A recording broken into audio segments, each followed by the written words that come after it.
Royal Caribbean launched the newest Oasis-class ship in July 2024, and they built it specifically to own the weekend. 3 or 4 nights, maximum chaos, 0 slow moments. That's the pitch. Utopia of the Seas is the first Oasis-class vessel designed from the ground up for short sailings, not a repurposed itinerary, an entirely new operating model. That distinction matters. Category 6 water park, an immersive dining car called Royal Railway, a tiki bar right on the Royal Promenade. This ship is stacked. The question is whether it delivers on all of it. That's what this breakdown is for. Everything you need to know: cabins, dining, thrills, value, before you commit to a booking. Let's get into it. Utopia of the Seas home ports at Port Canaveral, Florida, about an hour from Orlando, which puts it in direct reach of a massive drive to market across the Southeast. And the moment you pull up to that terminal, the scale of this ship just stops you cold. The hull is enormous. You're not ready for how tall it sits in the water. By the numbers, 250,800 gross tons, 7,600 guest capacity at full sailing. That makes it one of the largest cruise ships ever built.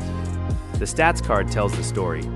The embarkation process is genuinely smooth for a ship this size. Royal Caribbean's app-based check-in means most guests are on board and exploring within about 30 minutes of arrival. That said, 7,600 passengers all boarding the same afternoon does create choke points. Arriving in the first boarding window, typically 10:30 to noon, makes a real difference. Once you're on, the Royal Promenade hits you immediately. It's a full indoor boulevard with bars, shops, and live entertainment. On a 3-night sailing, that promenade becomes your town square. The 3- to 4-night itineraries typically call it Perfect Day at Coco Cay, Royal Caribbean's private island, which pairs well with the onboard energy without demanding a lot of planning from guests. Coming off that promenade energy, the cabins are where Utopia actually surprises you. Even the interior rooms feel considered, not like an afterthought. The category range runs from interior stater rooms up through Sky Class and Star Class suites. Star Class includes a Royal Genie, which is essentially a dedicated personal concierge for the duration of the sailing. The Solarium suites are the headline grab for me. They sit above the bridge wings, so you get panoramic views on 3 sides. On a sea day, that sightline is something else. On bathrooms, standard staterooms have compact but functional layouts, glass shower, decent counter space. Suite categories upgrade to soaking tubs and dual vanities. For families, the connecting cabin options and the 2-bedroom grand suites mean you're not forcing everyone into one room for a 3-night trip. That flexibility is the best part of booking up. Worth flagging, on a 7,600 passenger sailing, balcony cabins in midship categories can face directly onto busy pool deck areas. Confirm your deck and cabin position before booking if privacy matters. The design language throughout is clean and modern, warm wood tones, soft lighting, enough storage for a short trip without feeling cramped. It works. Bottom line on cabins, the interior rooms are the value play for guests who plan to spend minimal time in the room, and Star Class is for those who want the ship to come to them. The dining situation on this ship is one of the most varied I've seen, and the standout is Royal Railway, Utopia Station, which is a multi-sensory dining car experience where the environment shifts around the meal. Royal Railway is an upcharge experience. Budget accordingly. The main dining room is included in your fare and operates on both traditional set time and my time dining schedules. Ayazumi in the park is a dedicated Japanese window, sushi and Japanese sweets tucked into the park area. Quick service format, but the quality is noticeably above what you'd expect from a grab-and-go counter. Chops Grill, Giovanni's, and Hook's Seafood round out the main specialty lineup, all upcharge, all require reservations, and on a 3-night sailing, those slots fill fast. Book before you board. The Spare Tire is a poolside food truck running quick service snacks.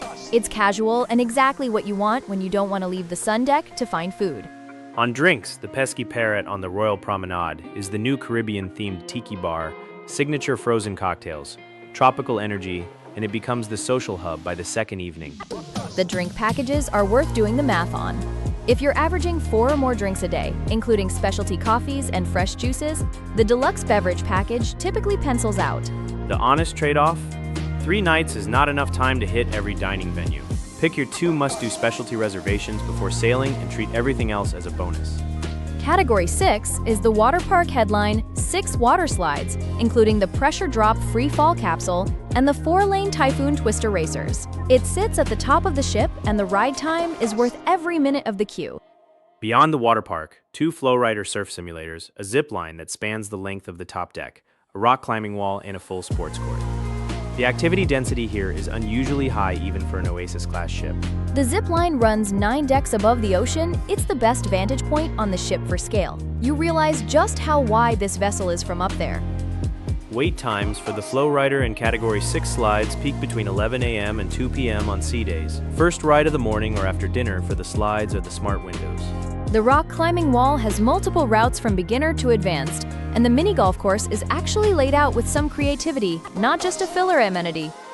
If this is saving you hours of research, a like and a subscribe to the Tourist Blueprint keeps this kind of breakdown coming, and the booking link is in the description. The honest reality on a 3-night sailing is that you will not get to everything, and that's not a flaw. That's the design. It gives the ship replay value.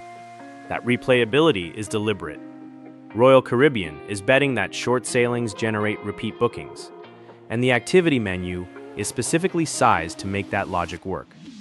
The entertainment program on Utopia is built around the Royal Theatre, which seats over 1,000 guests and runs original Broadway-style productions. The production quality, the lighting rigs, the cast size, it matches what you'd expect from a land-based venue. Shows are complimentary but reservation only through the app. On a 3-night sailing, there are typically 2 or 3 different productions, and the 7 p.m. seating fills first. Outside the main theater, the live music spread across the ship is what makes the evenings feel alive. Multiple venues running simultaneously, from acoustic sets to full DJ nights at the pool deck. The casino is expansive. Slots, table games, a poker room. And notably, it's one of the few spaces on the ship that doesn't require a reservation or a time slot to enjoy. And the pesky para, that tiki bar we flagged in dining, doubles as a nightlife anchor. By 10 p.m., it's the loudest, most social corner of the promenade. For guests who want quiet after 10 p.m., it exists, but you have to find it. The forward observation deck and the solarium are the natural retreats once the promenade gets loud. 3 nights goes fast when every evening has this many options running in parallel. That's a feature, not a complaint. The main pool deck is loud, social, and intentionally high energy, live music, pool games, the spare tire food truck nearby. It's a party layout and it owns that identity. The counterbalance is the solarium, adults only, covered and designed to be a genuine contrast to the main deck energy. Heated pool, whirlpools, and the solarium suites above it for those who want to stay close. The spa is a full canyon ranch facility, treatment rooms, thermal suite, hydrotherapy pool. Booking a treatment on a sea day is the clearest version of the relaxation track this ship offers. Chair availability on the main pool deck on a full sailing is real. Claim your spot before 9 a.m. or accept that you're working the edges. The solarium typically has more breathing room. The ship threads the needle better than I expected. The rowdy energy and the quiet retreat genuinely coexist because they're physically separated. You opt in to whichever mode you want. That said, if quiet is the primary goal for the whole trip, this ship is working against you. Utopia is built for stimulation.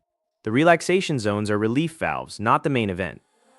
Pricing sits at a premium. Interior cabins typically start around $150 to $200 per person per night. But base fare excludes specialty dining, drink packages, and spa access.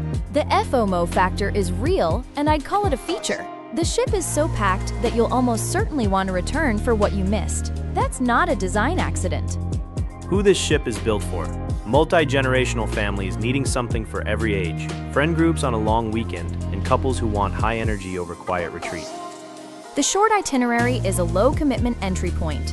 If someone in your group has never cruised, a 3-night sailing is a much easier sell than 7 nights. Skip it if you want long sea days to decompress. Prefer small ship intimacy or crowds genuinely drain you. This ship does not slow down.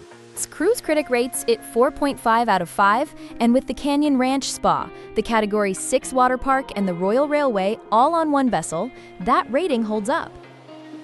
The value math is simple. If you use the ship, water park, specialty dining, shows, spa, the per-day cost competes with a mid-tier resort. If you're hiding in your cabin, it doesn't. Verdict: Utopia of the Seas is the most complete short cruise product on the market right now.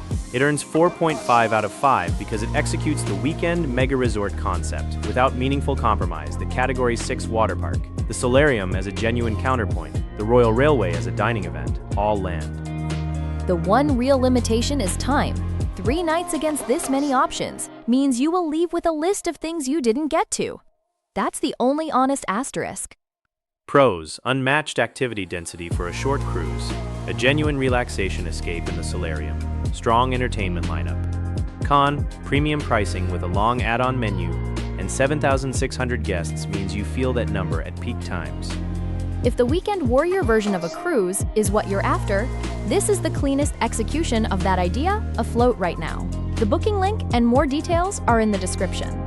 Subscribe to the Tourist Blueprint for more breakdowns like this one. We cover the ships, the resorts, the destinations, so you walk in knowing exactly what you're booking. Links are in the description, and safe travels. We'll see you in the next one.